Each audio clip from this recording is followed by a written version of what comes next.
1 minute.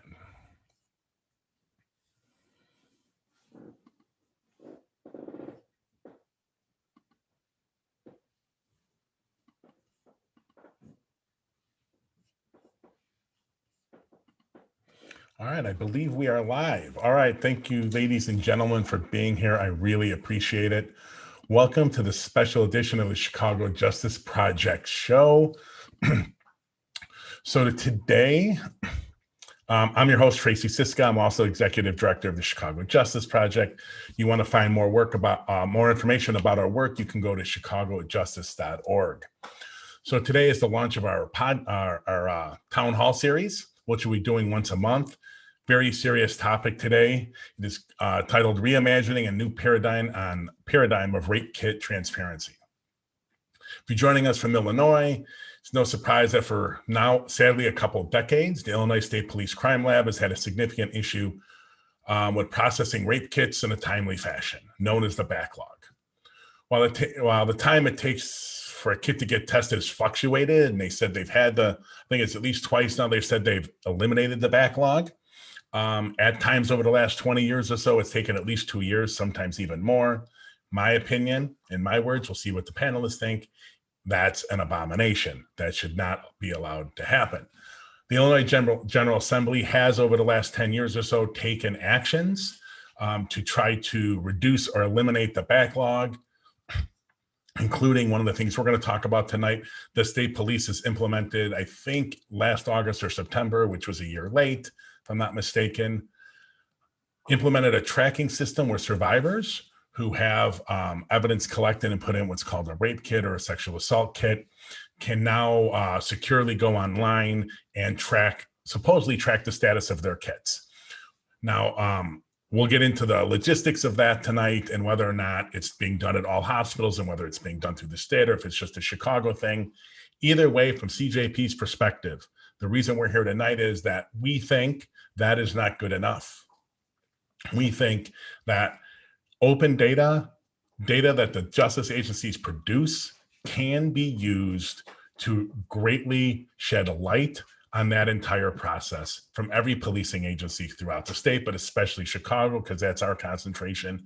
We want to know what's going on. We want to know where the kits are. We want to know what the backlog is.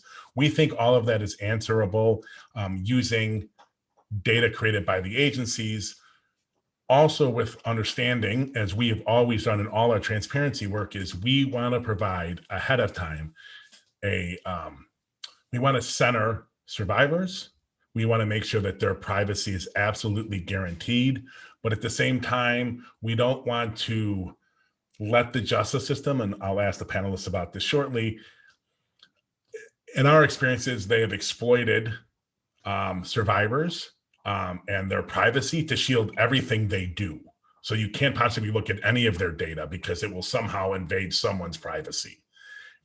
We don't think that's true, but we also think it somehow limits survivors and their advocates because they can't advocate for better practices because they can't figure out what's actually going on. So with that context, I'm going to give you a little biographical information about our three panelists we have today. So first up, Maria Balata, who's the Director of Advocacy Services at Resilience. I know she's going to correct me when I get this wrong. Ilse, is that correct? Did I pronounce it right? Ilse, great, Knecht. She's Director of Policy and Advocacy at Joyful Heart Foundation. And Donna Plie, who is the Program Manager at Guardian Angel Community Services. I think they're located in Joliet, if I remember everything right. Yes, I got it right. Okay. Well, thank you all for being here. I really appreciate it. So we're going to go, Maria, we're going to start with you. Can you paint a picture for our viewers? What kind of impact does the backlog of a rape kit not being tested, sometimes over the last 20 years, for as much as 2 years, what does that do to a survivor? Yeah, thanks, Tracy, and thank you for the invitation to be here today. As it relates to the length of time that it has taken historically for those kit results to come in, that has great impact on survivors. Typically, the survivors that we serve that choose to access the criminal justice system, they're looking for some means of accountability. And they're hoping that through this process, they'll be able to access some means of healing as it relates to the experience that they've had. And it's difficult, if you can imagine, for someone to rely on a system to hold someone accountable when so often the systems are reliant on those kit results to make decisions about whether or not there's enough evidence to move this case forward. So historically, and I've been with the agency for the better part of the last decade, this incredible length of time that it's taken for these kit results to come in means that not only do survivors have to wait for that accountability, but it really oftentimes keeps folks from being able to feel like they can move on, like they can start the healing process when they're simply still stuck and waiting to get a decision. Of course, as your listeners know, statistically, the majority of the cases will not be charged. And most recently, the Chicago Alliance Against Sexual Exploitation released a critical report that showed that less than 10% of sexual assault reports resulted in an arrest. So statistically, we know that this is already unlikely. And when we're working with our clients, survivors, we prep them for the reality that this may be also the case in their situation. But just imagine being stuck in this holding pattern where you don't have an answer, where kit results are pending, and without the information, the state's attorney's office often is not in a place where they feel ready to determine whether or not they can approve charges. And so this really hinders survivors from adapting to this new normal. Often is what that's described as.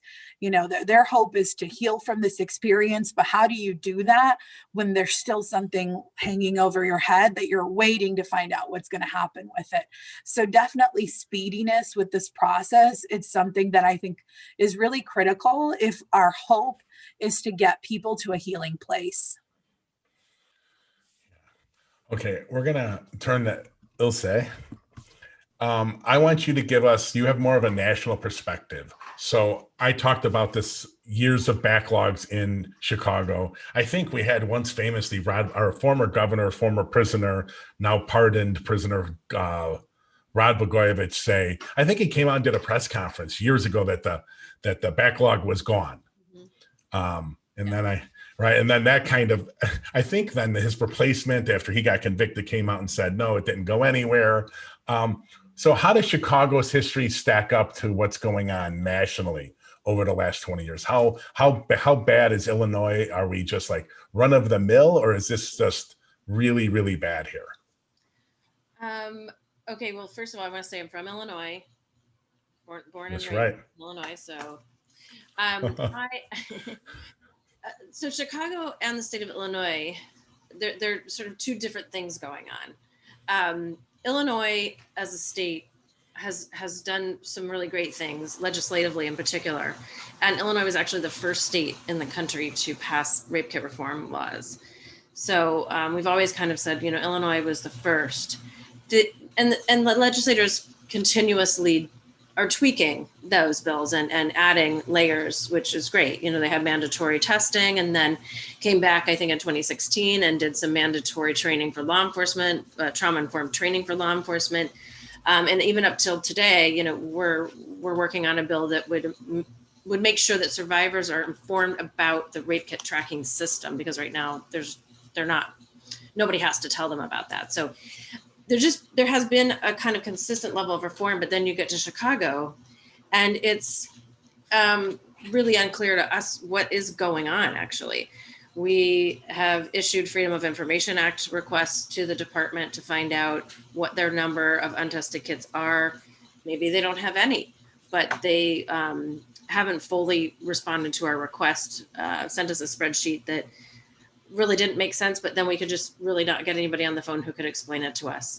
So it has been very, the lack of transparency is certainly there. And so it just has been kind of a strange dynamic where the state has actually, done a fair amount of work. And then Chicago has sort of just sat, it seems like, in the same place and is really kind of closed off to sharing information. Yeah, I am shocked to hear the Chicago Police Department is not sharing information. Yeah. I would call your attention, the viewers' attention, the Inspector General's office has done a slew of reports over the last 12 months of CPD's policies around tracking information, and it's astoundingly bad. Their systems internally are so bad. They can't even tell, they have no way, they don't have a system in place that they can tell that they're actually honoring subpoenas correctly. And that's Right. what we found with the report that they did send us about rape kits. It made no sense. And actually, if we read it the way it came to us, it would have looked like there were, almost 10,000 untested rape kits or something to that effect. So it was sort of the opposite of anything useful. Yes, that's when you do get information out of them. That's what we get. We got metadata on 18 years of calls for service. The first 9 years, they gave us 13% of the calls that their annual report says. And in the next 9 years, they averaged 145%. So if someone can tell me how you get 145% of something, like physically, that's actually impossible. 1 year, we have 198% of the calls that they said they had. So trusting their data is a whole nother thing. Even when they send you it, trusting it's a chaos. Okay. Donna, we're going to come to you on this question. I mentioned a little bit in the intro. We have been constantly confronted in our transparency work when we engage justice agencies as privacy, privacy, privacy. We can't release anything because of privacy. And you're mean, and you're just trying to expose survivors and witnesses, and you're just horrible. And whenever we have gone to do this, we always ask up front for de-identified data to make sure that we're not doing that, because that is the last thing we want to do. In your work, have you seen that? Do you think that is something where the agencies are to one extent or another exploiting survivors? Am I just totally wrong on this? What's your view? You've been doing this for a few years. I've been doing this for about 24 years. And I still work with survivors on a daily basis. And first, everybody say confidentiality, that is penultimate when you're working with survivors. We make a promise to them as a rape crisis center that everything they tell us is confidential. And I think they rely on that heavily. And we also like to make sure that if they want something released, they understand what it means. What would be the benefit of it? What would be the detriment? And if they want it done, we support what they want. And I think we're pretty transparent in the numbers and reporting to authorities on what we do. I don't always feel like we get the same kind of information back from police departments. My perspective is a little different because I don't deal with the city of Chicago on a daily basis. Mm-hmm. I deal with Will County and Grundy County and occasionally Kendall. And I still don't think we get information on the level that I would like. But I honestly don't work in those organizations, but I really think it should be easier to get information on how many untested kits there are statewide. And that is a hard number to get. And I think it should not be so difficult to be able to help a client understand that there are this many kits, sitting on a shelf, and yours is one of them. And it's very important that it get through. But because yours is one of them, it's not going to get through very quickly. Yeah, I've been shocked. You would think that would be an easy number for them to report. They could just drop it in an annual report. It's not a complicated number to get. I mean, I don't know if there's any data for them, and what they do is complicated to get, but counting the number of things sitting on a shelf should be pretty simple, even for the Chicago police. Okay, I could complain all night about it. Maria, we're going to come back to you. So the state legislator mandated this tracking system that the Illinois State Police has put out in August. Can you tell our audience about how it works and what is the depth of information that is actually on there, and what do you think, if anything, is missing? Yeah, that's a great question. So the tracking system itself is relatively simple. So what happens is when you have a survivor of sexual violence that seeks care in any emergency room Oh no. in the Chicago Yeah. or in the state of Illinois, if that hospital is a treatment hospital, that hospital will offer an evidence collection kit to anyone who's in the hospital within 7 days of the incident. If that patient chooses to have an evidence collection kit, aka a rape kit, done, then the hospital will, at discharge, will provide the patient with two important identifications. One is a K number that they will use to access that tracking system. And the second thing that they're going to get is a PIN number. So they'll get a K number and a PIN number, K for kit, right? And a PIN number. Using that information, then that survivor will be able to log in to the checkpoint system. That's what the system is called. Using that information, they'll be able to type that in, and they'll be able to identify where in the analysis process the kit currently is. So one of the important conversation points that we have with our clients is making sure that we're managing expectations around what data they can actually get from that system. So in other words, think about the system as truly trying to provide information so that we don't have the situations that we had, you know, in Detroit a few years ago, where kits were sitting in a closet in a police station that were just forgotten about for decades. So they will be able to track where in the process. Is it still at the hospital? Has it been picked up by the local law enforcement agency? Has local law enforcement agency handed it over to the evidence techs? Is it now at the warehouse waiting to be tested? Is it now been sent to the lab, etc.? So think of it as, you know, similar to an Amazon tracking, where you can see where your package is along the line. The same information is available there. What's not available, and this is where the managing expectations comes in, are the kit results. Kit results will not be available in that system. The system will tell the survivor that kit results are ready, that the analysis, the report has been completed, and they would then need to contact their detective or local law enforcement to access those results if that is something that they wish to do. So what's missing from there? That's an important question. So when my agency participated in the inception of the system, there were a couple of things that came to mind to us that we felt was important that maybe didn't make it into that system. And one is that while I use the analogy of an Amazon tracking or a package that we all do anyway, this isn't an Amazon package, right? We are talking about samples that were collected from a person's body from what they might describe as the most difficult day in their life. And so there's a lot of emotional charged feelings around seeing this process and being able to track it. It is important that survivors have some level of information, but I would have liked to see that system had information on how someone can contact a crisis counselor 24 hours a day. We have hotlines that are available in the different areas. We have one in the Chicago area, et cetera. Mm-hmm. So that's something that I think would have been important. Similarly, I think it would have been important for there to also be information on where folks can get advocacy services, so that if they are utilizing that kit tracking system, that they can know that there is help if this is a system they're unfamiliar with and they would like to receive support.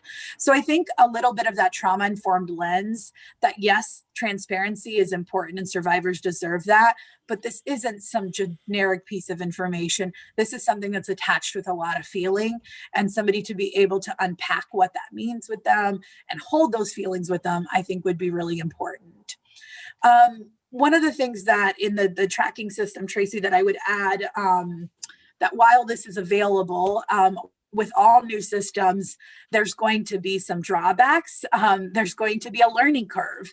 And so while this is a process that can be tracked if you log in with that information, there are a lot of entities that are still getting registered on the system, or maybe they're registered. When I say entities, I mean hospitals, law enforcement, et cetera. They may be registered on the system, but they don't know yet how to use it. So I've also worked with survivors where we have their K number, we have their PIN number.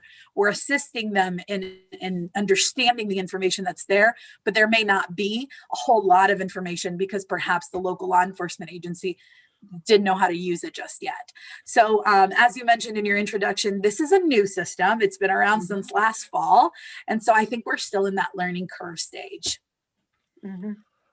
Donna, what if any cons do you see in the system, or what needs improvement in the system? Well, as Maria said, the kit tracking system is relatively new to the state, and I think we're still working it out.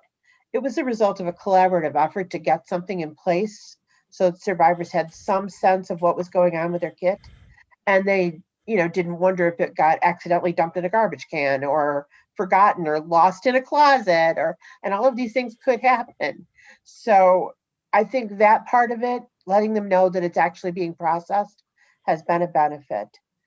And it is set up just to track where kits are, and that's what it does for those that are trackable. But I agree with Maria so completely that it can be traumatizing just to know that piece of yourself has been sitting on a warehouse shelf for months and months and months.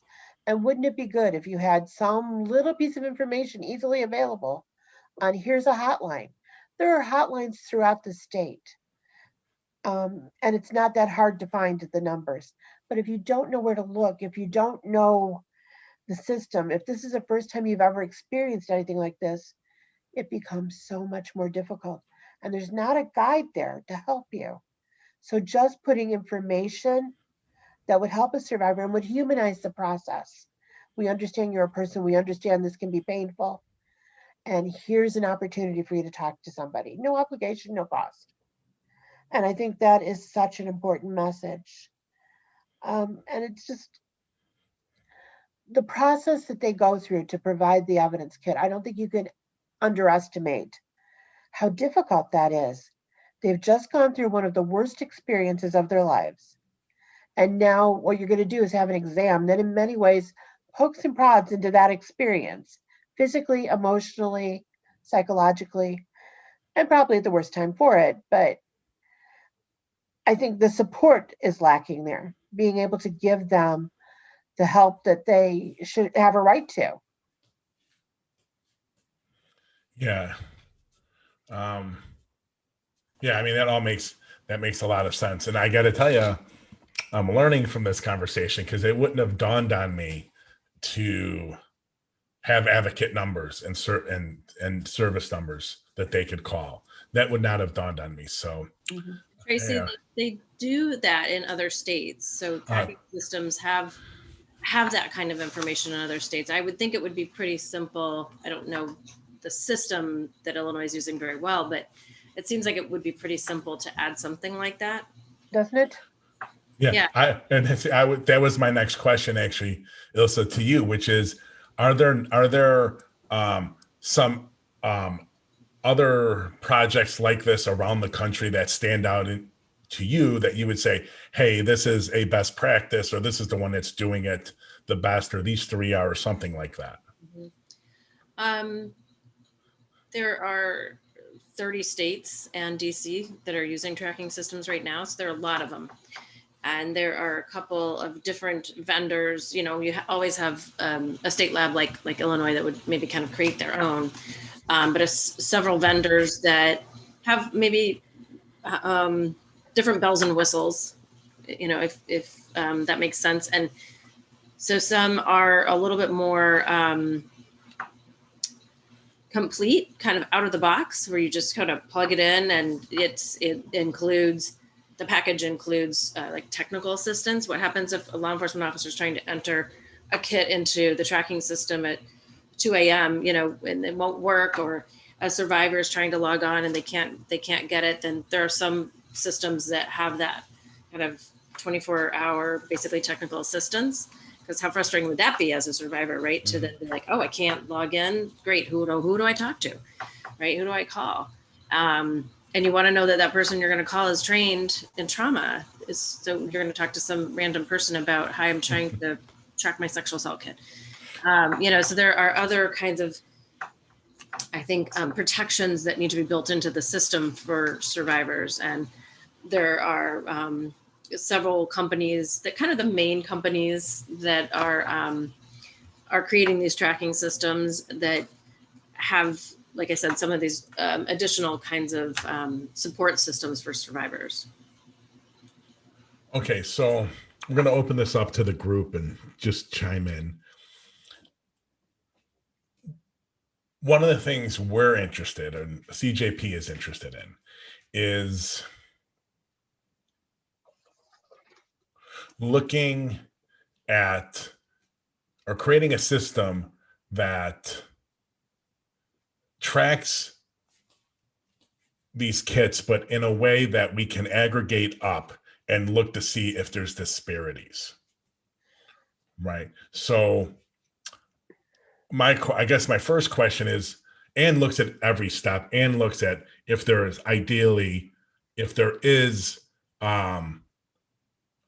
genetic material and there is a DNA hit, do they search CODIS? If there's a CODIS hit, goes back to the police department, is there an arrest, is there a prosecution? And whether or not there's a way of tracking all of that data. Is there a way to do that and still center it to help survivors and empower them and the advocates and keep the privacy? Absolutely. I think technology, there's so much technology out there available, and there's so many privacy considerations and practices. I think, and I'd like to hear Maria and Donna, what you think about this.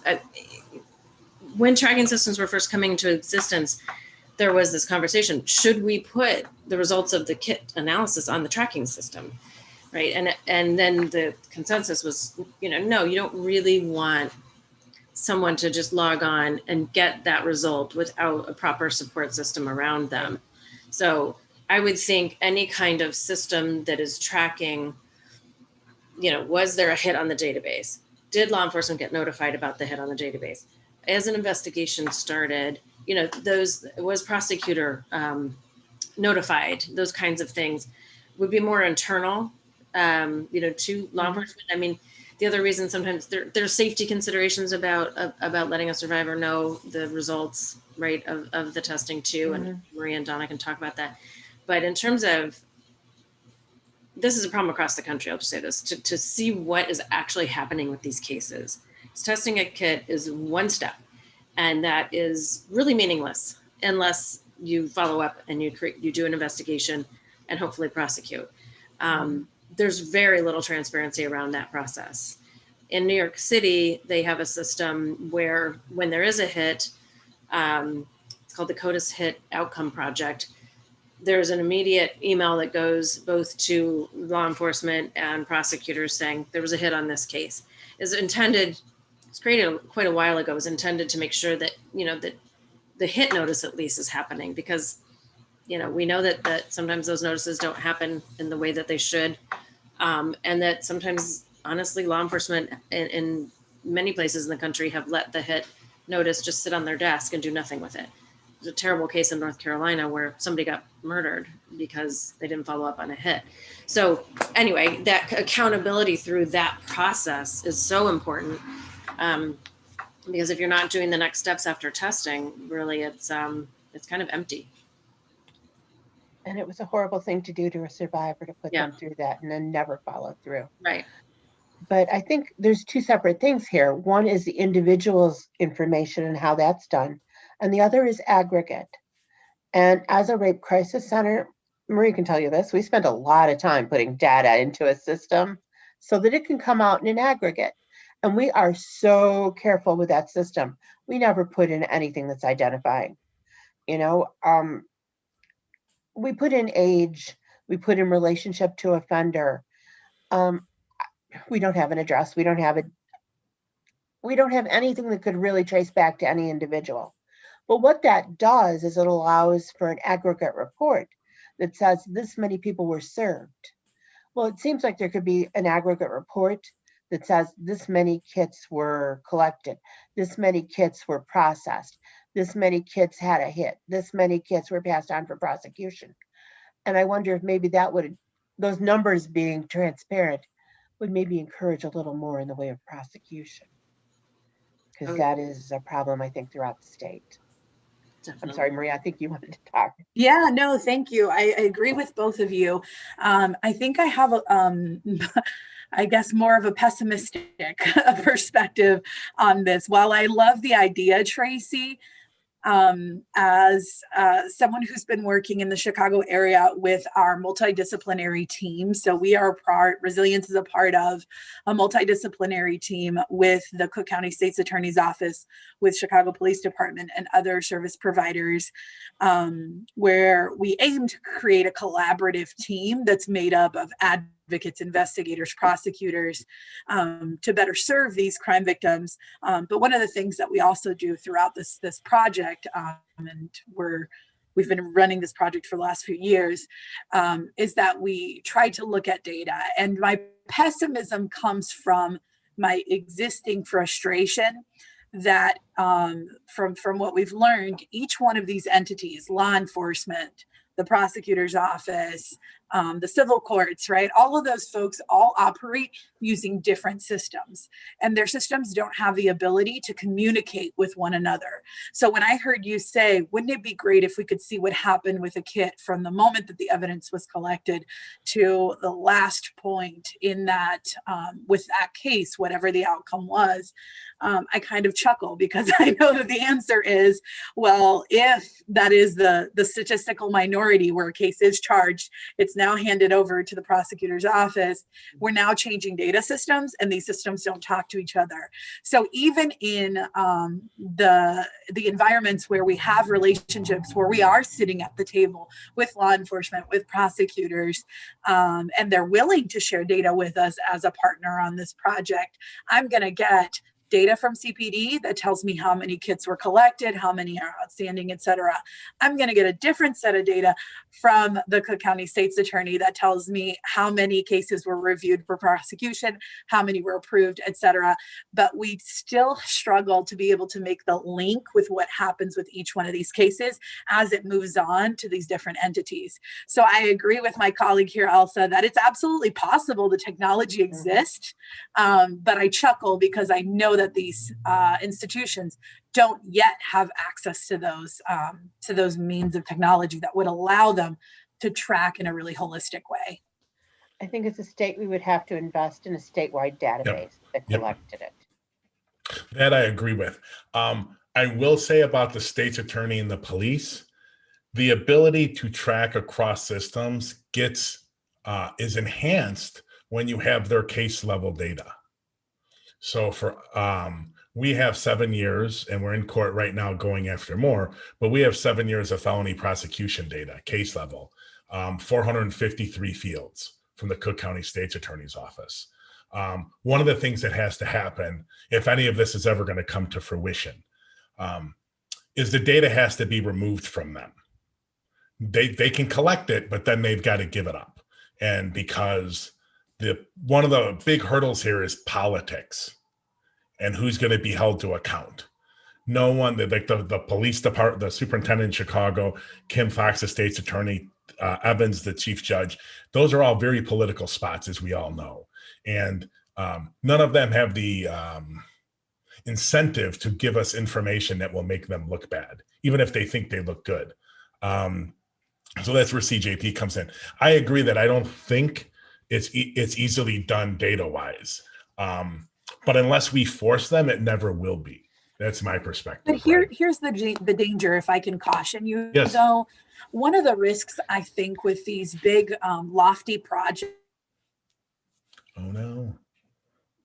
around data asks, which are critical for institutional advocacy, right? We want to advocate for our clients, but we also want to improve systems response across the board so that those clients that I never see are still going to get the care that they deserve. So institutional advocacy is critical. However, with, for example, this very system that we have now, which is something that we advocated for, there are definitely drawbacks with this that we need to be mindful of. One is that our resources are not unlimited. Our state has limited financial resources.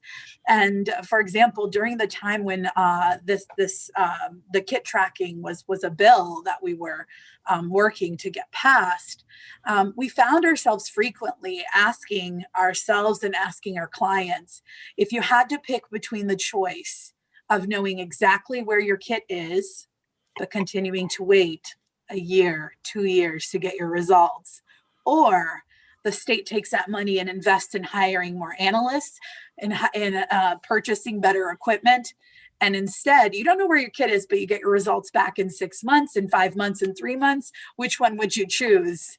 And as a survivor-centered agency, we really struggled with that, because you can imagine majority of our clients that I don't care. I'd rather have the results sooner. And so while transparency is important, and doing this kind of work to improve systems is part of our mission and critical, just like with everything, there's going to be a drawback to it. And I think that's sometimes what we have to think about is where's that money coming from, and could it be invested in another way that might serve survivors better? One thing, Tracy, Yep, go ahead. I want to just follow up on that a little bit, because we hear this, a lot across the country, where we have, of course, so many needs for survivors that are unmet, especially, 3/4 of survivors never make it into the criminal justice process, right? So there's always this sort of research issue. I believe we can do both. We're working on a bill in Florida right now, and it's 1% of their $92 billion budget, or whatever. It's like, we can do it. But, and so Maria, I completely agree with you. And that's a difficult question to answer. It's interesting that we did research back in 2016 with survivors and practitioners, and survivors told us that having information about their kit was really important to them, that it was very healing, and that not having that information, not having that access, was actually detrimental to their well-being. So I just wanted to say that, because I think it's such a balance, and I think we can do it all, really, But also, one more thing, just about transparency with the systems. The great thing about this tracking systems, if all entities that touch a rape kit actually participate, is that you eventually get to see where the gaps and the problems are. You can start to run reports and look at, wait, this community hasn't sent us a rape kit in 2 years, or, this one's sending us a lot less than they should, or they usually, do. So in other states, we've seen these reports where they're like, something's changed in this community, and they're not sending us kits anymore. And then you find out, oh, the sex crimes chief changed, and they're not doing it. So it's kind of just a nice tool for that transparency across the state. Yeah, I would say that you have to make sure, especially in Illinois, that they're not robbing. Like, if you're going for additional services, that they're not taking the money from services that are also vitally needed. I remember going back to Rod Blagojevich, he sent something like, he sent $500,000 or $5 million or whatever it was to the state police crime lab to get to eliminate the backlog. And then that money was actually sent to ceasefire. Well, not actually. That same money in that same amount was sent from the state police to ceasefire. Shortly after he did the press conference, he said, we're going to end the backlog. Forgot about that. Right. Yeah, it was. So you can't always trust these people. Okay. If there was, let's go into kind of like, hey, the system is going to possibly exist, right? We're get to that great day. What part of the system is most important to highlight, that gets the least amount of sunshine on it now, that you think the sunshine could have the biggest impact in making a change at that critical point? So I guess I'm going to start with Maria and Donna, because you guys are both on the ground in the state doing this, working with survivors. Maria, go ahead. Tracy, I don't think I know the answer to that question. I really don't, because it's, I think a loaded question. There's so many elements to this. So I think at this point, I understand that when you're talking about a universal tracking system, you're referring to one that is across these various institutions that, of course, all represent law enforcement. But, I think for me, I still struggle with the idea that we live in what we call, in my world, a Law and Order SVU world, where there actually is so much emphasis placed on evidence collection. And while so frequently I hear from the Cook County State's Attorney that they don't have to have a kit in order to approve charges on a case, I have yet to see many cases approved where we don't have a kit. And so I actually think that some of these really awesome technological advances that we've made in forensics has created this expectations, if not from judges and from juries, that without evidence collection, a case is not even worth being brought to trial.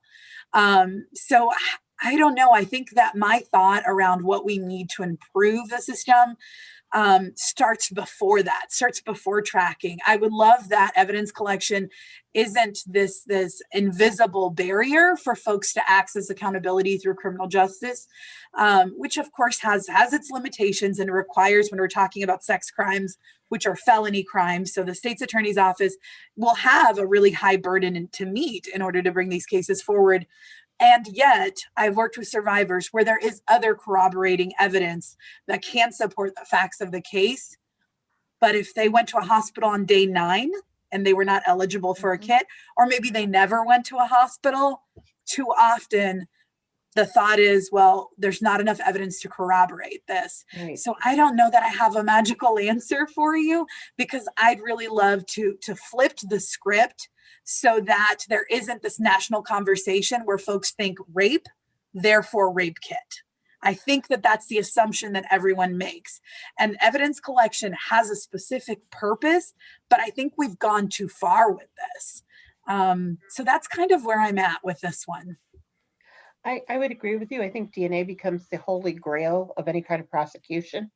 And we have so many cases where even if they went to the hospital immediately, there's really not DNA because there was no penetration or, physical evidence. You don't get the kind of evidence they show on TV. It just doesn't happen. And so you've got this person and the victim too has this unrealistic expectation. And they don't understand why it's very hard to prosecute a case.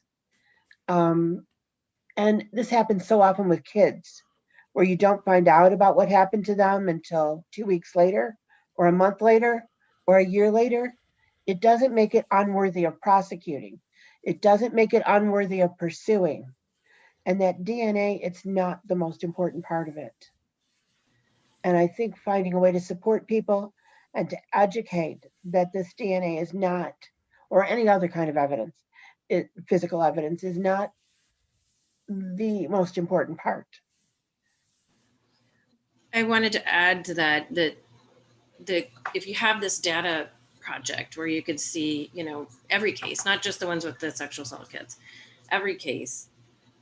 We've all seen the funnel, the cases come in, they go through law enforcement, and then they go to prosecution. It's like you could see more about what cases are being taken and what cases are not being taken. And we all know prosecutors only take cases that they think they can win. Mm-hmm. So vast majority of the time, they're not taking even a really good acquaintance case. And so I think you would just get more data about that was could be really clear and could be used to help give prosecutors the tools and help them change the culture and their thinking around what kind of cases they should be taking. So, I just think that in terms of collecting that data of all cases would just really help inform that process and help reform it. Mm-hmm. So what I'm hearing, I'm sorry, go ahead. Oh, no, I was just going to say, and there is still this onus of blame that falls on a victim of sexual assault that doesn't fall on the victim of a car theft or of somebody who broke into your house, all of which you get insurance money for, and when you're raped, you get a rape kit. The bonus is not there for the victim. Mm-hmm. So what I'm hearing is more of a universal system that tracks all rapes cases would be helpful. Yeah. I mean, I think so. I don't know what, again, to Maria's point, I don't know what a system like that would cost, but I think, so many survivors, we hear from them that they never hear about their case after their first time talking to law enforcement. They never ever hear again what happened, and getting information about that is challenging. But just being able to, I think, we all read the report about CPD and the number of cases that ever get an investigation. At least this would just provide a, sort of that sunlight that you talked about on the process more, and maybe some accountability, knowing that people are watching. Okay, so if there is an analysis that this tracking system or data project does that is prioritized to help or empower survivors, what is that one analysis? Is it looking at the element of the rape cases that are prosecuted and aren't prosecuted? Right, and whether or not there's a rape kit done? Is it demographics analysis to look at, see if the demographics of the victim and the survivor felt relationship status? Yeah. Is it all that, or is there something we're missing that, from your experience, needs to be on there that is centering the survivors? Yeah, I can talk about what I know is currently missing that I frequently ask for, and have been told that it's inaccessible, that data cannot be collected. Oh. Something that's top of mind for me is that demographic data, specifically as it relates to identity, Tracy, because I think that this is a pivotal moment that we're living in, right? On the coattails of the Me Too movement, Time's Up, et cetera, where we are finally having conversations about the impact of sexual violence in our communities. And yet our communities still operate within that framework that sexual violence is something that impacts cisgender women, that it impacts white women. There's still this narrative of what a perfect victim looks like, and it does not match who Donna and I serve and our team serve in doing this work. So one of the things that's top of mind to me is to get demographic data so that we can flip the script. I think specifically around gender identity in a more expansive way, and sexual orientation, because our centers have been set up to serve predominantly cisgender straight women, and without the really important but small projects that have shed critical light, such as the Forge Forward project out of Wisconsin. It's a really critical body of survey that showed the experiences of sexual violence in the transgender community and how trans folks experience sexual violence at a disproportionate rate than their heterosexual counterparts. And on average, 35% of transgender folks have experienced sexual violence not once, not twice, but 5 times or more in their lifetime. And yet, my very center is not set up with a sole focus to these survivors. So I think that we're in a better place now to be able to challenge these preconceived notions around what survivorship looks like. And if we had better data around that, it would make it easier for us to shift programming, to access funding that allows us to serve survivors from particular demographic groups that we're not currently serving in the ways that we would like to. And what you're saying, Maria, is really interesting too, because we have clients that we've served 4, 5, 7 times. And what you see sometimes is a shift where the systems are blaming them. You walk into the hospital and there they are, and the nurse says to them, "Oh, what did you do this time?" The police say, "Oh, I know you. How many times is this going to happen to you?" And it implies that they're doing something wrong. And you could never force somebody else to commit a crime against you. It's just a ridiculous thought. But it's part of what the systems will uphold at times. And these are people who I think in their minds are doing the right thing. I don't think that nurse intends to be hurtful, but she is. And that goes back to, I guess, more sensitivity training. But it is so important to understand who a victim is. And that regardless of what they were doing in their life, you're a victim. You don't force somebody else to commit a crime.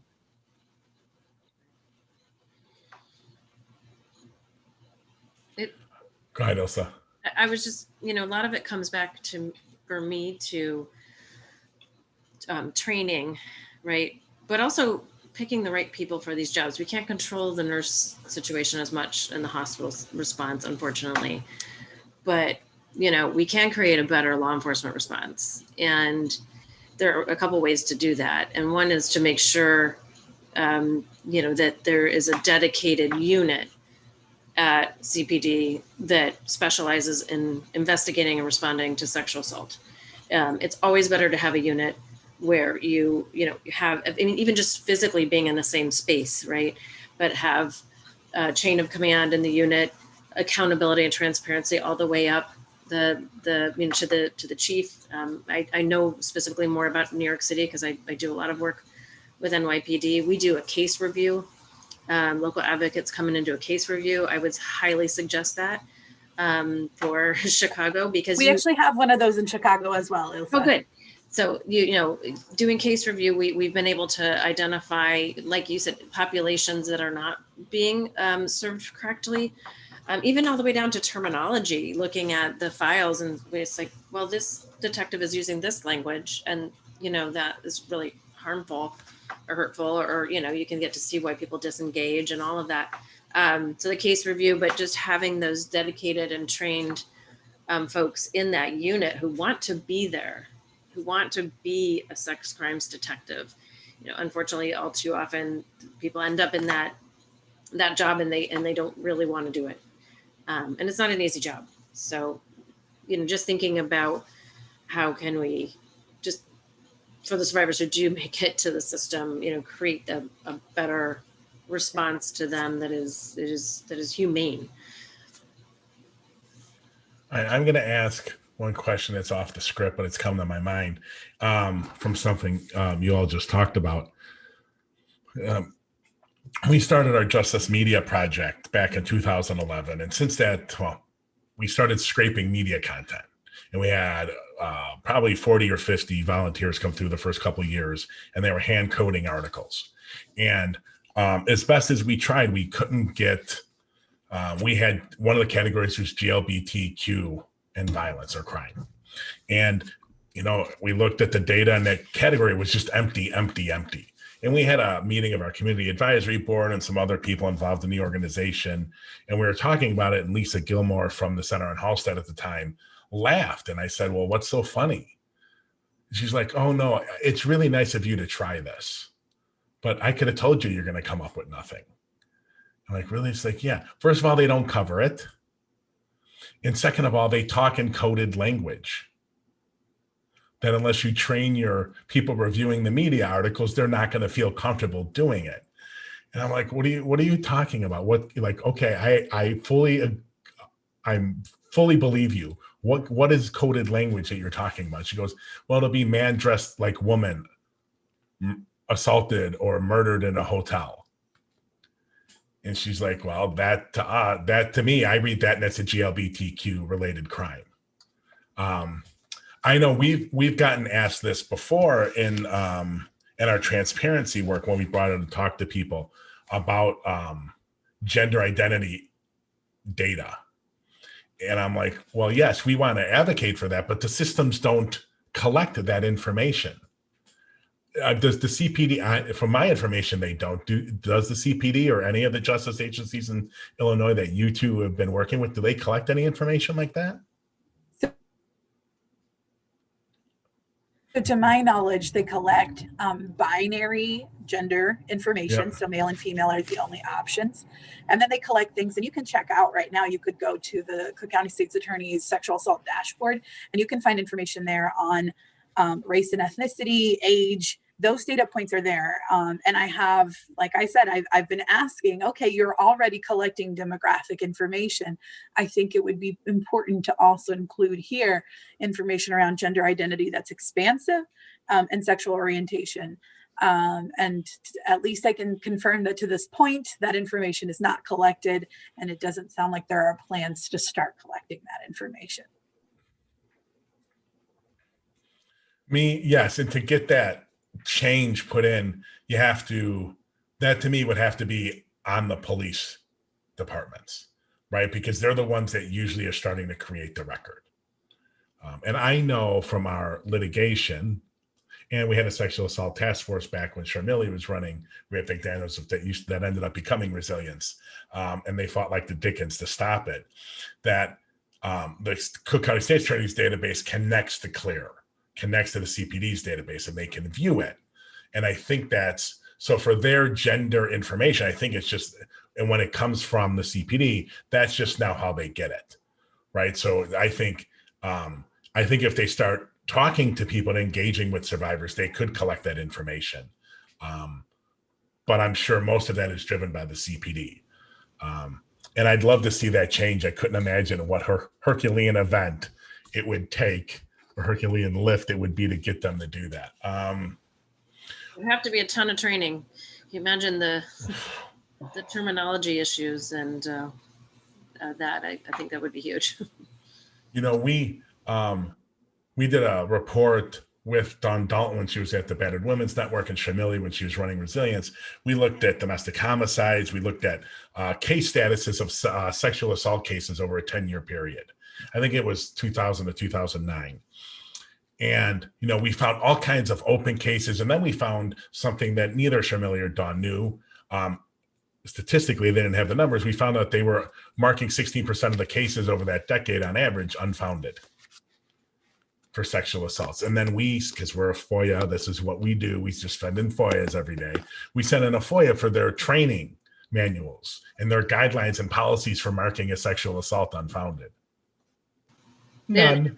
None. I was going to say that's not uncommon, unfortunately. But the FBI definition is very clear. It's very clear about it. Right. They haven't trained on the FBI definition. Yeah. They haven't trained on anything. They just know. Right. That, you know, you get a badge, you know automatically whether someone's telling you, become a lie detector. Right. Some points. So I always question the data, especially the stuff that comes out of the CPD, because they don't train. And I might be city biased. And Donna, I think, can probably help us with this. I'm not sure if the CPD is not training on these things, are smaller jurisdictions in the rest of the state better at getting trained on things like that? No. But Tracy, I think in addition to this, it's not just a data issue, and it is a data issue. But in addition to that, when you think about violence that is targeted towards folks from lesbian, gay, bisexual, transgender community, queer communities, we're also talking about additional charges, potential for additional charges that are being missed, because so often the violence that the folks in these communities experience are a result of a hate crime. Mm-hmm. So we're not just missing, it's not just a data point that's not out there, that should be. But in addition to that, it means that we don't have the full picture. The prosecutor's office doesn't have a full picture of the totality of the charges that are potentially available to them based on the facts of the case. Yeah. And that's an injustice to those survivors. Absolutely. And until you have, no doubt. And that isn't ever going to get recorded properly until we have a very well-trained, open-minded police force, because people bring in their own biases, right? And I don't have the statistic, but I'm sure we know somewhere what percentage of the population hates one group or another group and why they do. And that same percentage of the population is probably in policing and probably in prosecutors' offices and probably in the courts. But yeah, I agree with you. It's a double whammy. So we have a question from one of our top, what I would call top volunteers. I hope all the other volunteers are not mad for me saying Shlon's one of the top ones, but it's for Maria. If you can, and I would like you to talk about, I should have asked about this as a follow-up, because this wasn't the case when we had our sexual assault task force 10 years ago. We were pushing them to do this. Can you speak more about the case review you mentioned and what actually happens in that in Chicago? Because I know we tried to push them to do it because we found out Charles Ramsey was having it done in Philly. So if you could enlighten us a little more about that. Absolutely. So like I said, Resilience is a part of the multidisciplinary team in the Chicago area. And I know that there are multidisciplinary teams, or MDT teams as they're called, throughout Illinois in different communities. Those are often a result of federal funding project that's collaborated again between police officers, prosecutors, and local law enforcement. So for us in Chicago, what it looks like is that once a month, all all of the partners within that group gather, and we will review. Currently, our policy is that we review 6 cases, and we talk about those in depth. So we're at the table for 3-4 hours, and the prosecutor's office will present the facts of the case. We'll usually have the detective that investigated the case to add any additional commentary, anything that might be missing essentially from the report. And we currently focus on cases where either charges were never brought forward, or the state's attorney's office rejected charges, or CI did. So continued the investigation, meaning not enough information yet to make a decision. So we review those cases, and we have all these folks from various disciplines at the table. And so through this closed group where we have relationships with one another, which I think is the number one benefit from this project, is the relationships that we've been able to build. They've really, really favored the survivors that we serve. If I can call a detective that I know is going to operate from a survivor-centered lens. But through the case reviews, prosecutors will review the facts of the case, detectives will add anything that they'd like to add, and then we all ask each other questions.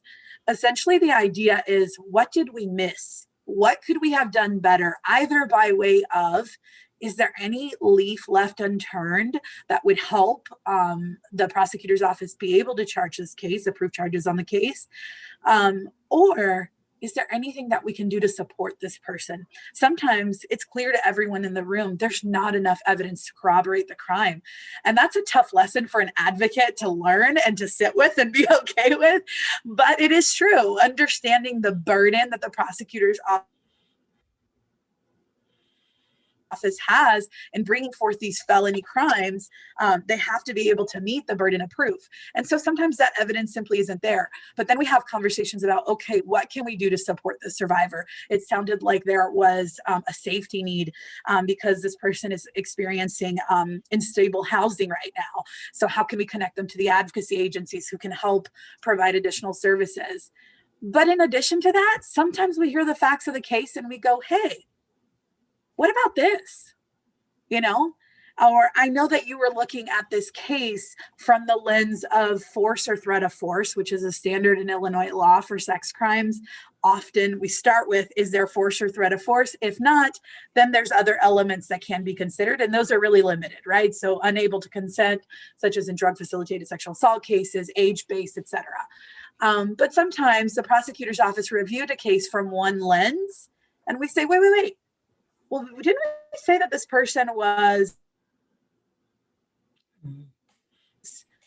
had taken, their Ambien right before this happened. So they're not in a place where they might be able to consent based on how that impacts them or something. So every now and then we find something that sounds like, did we explore that? And we may suggest that our law enforcement friends go back and do some further investigation, or that the prosecutor's office review a case.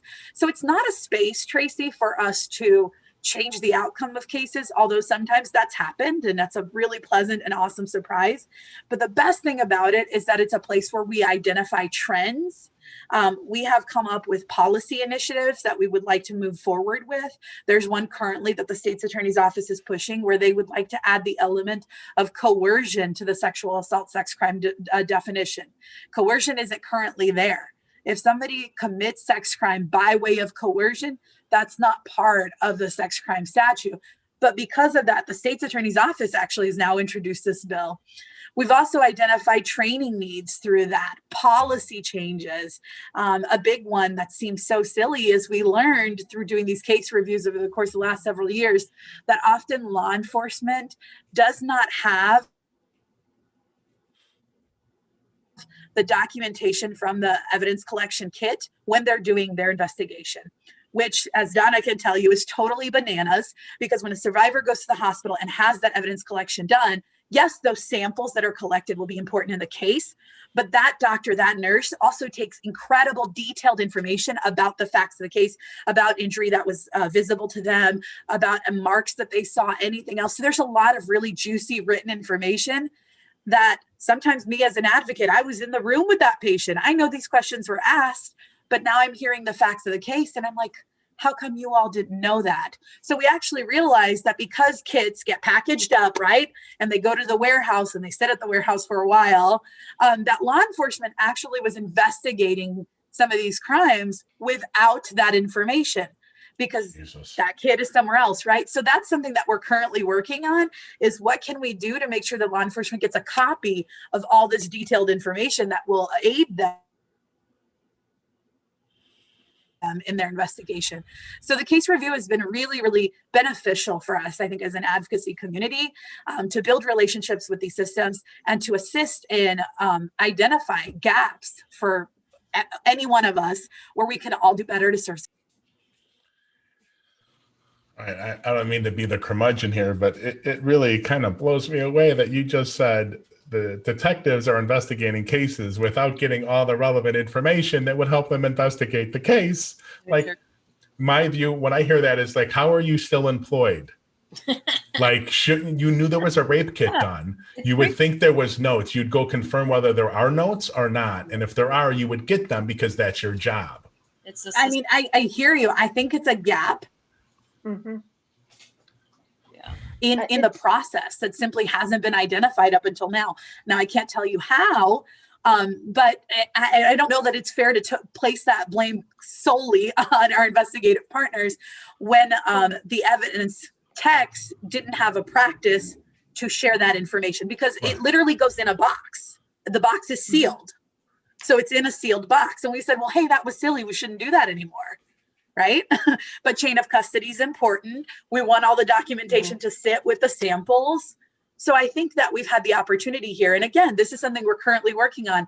What can we do to create a better system where either a copy is provided to law enforcement, to that responding officer, and that responding officer hands it over to the investigator, or it's scanned into a system that law enforcement has access to.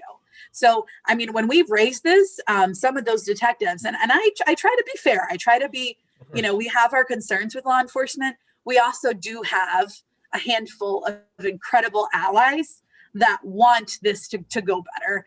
And some of those folks were saying, please give me that information. I need it. And so we're working to address the process in the system that kept them from getting that. And this is a piece of the system that would not be that expensive to fix. It's a couple minutes at a copier or making something that has a duplicate that you can tear off. You know, it's just not that huge an issue to fix this one. Yeah. Okay. Well, I want to thank all of you for participating. I really appreciate it. It was definitely a learning experience for me. I hope for our audience. You left me a little frustrated there. I understand. I'm glad you're working on that, but 2021 and they can't get this copy of the thing that's sealed in the box that they need. Just think they would have found a way to settle it without having to have advocates tell them or push them to find a way. Okay. Well, Ilse, Donna, Maria, thank you so much. I really appreciate it. Thank you. Thank you so much. Thanks everyone for tuning in. We'll be back on Friday. Thanks, Tracy. Thank you all. Thank you. Thank you for Bye-bye. your time.